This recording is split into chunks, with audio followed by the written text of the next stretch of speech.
രണ്ടാമത്തെ reason alignment problem ആണ്. അതായത് നമ്മൾ ഉപയോഗിക്കുന്ന ഫ്രെയിമിന് നമ്മൾ റെഗുലറായി ഉപയോഗിക്കുന്ന ഏതൊരു സാധനത്തിനും വരുന്നത് പോലെ ചില വേറെ ടേറൊക്കെ വരും, ചില മിസ്റ്റേക്സ് ഒക്കെ വരും.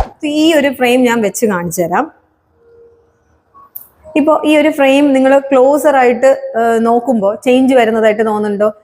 ഇവിടെ ഇരിക്കുന്ന ഈ ഒരു പൊസിഷൻ, ഈ ഐബ്രോസിൽ ഈ ഫ്രെയിം ഇരിക്കുന്ന രീതിയും ഈ ഐബ്രോസിൽ ഇരിക്കുന്ന രീതിയും ഒന്ന് നോക്കിയേ.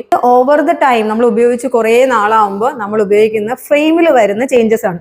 ഇതിന് പല റീസൺസ്. നമ്മൾ രണ്ട് കൈയും കൊണ്ട് എടുക്കാണ്ട് ഒരു കൈ മാത്രം ഉപയോഗിക്കുമ്പോൾ ഈ സൈഡിലുള്ള അതിന്റെ ടൂൾസിനൊക്കെ ഡിഫറൻസ് വരും. പിന്നെയോ നമ്മൾ റെഗുലർ ആയിട്ട് സർവീസ് ചെയ്യാണ്ടിരിക്കുക, അതും ഒരു കാരണമാണ്. പിന്നെ മൂന്നാമത്തെ റീസൺ, നമ്മൾ 2 വീലേഴ്സ് ഒക്കെ ഉപയോഗിക്കുന്നവരാണെങ്കിൽ ഈ ഗ്ലാസും വെച്ചിട്ട് നമ്മൾ ഹെൽമെറ്റ് വെക്കാറുണ്ട്.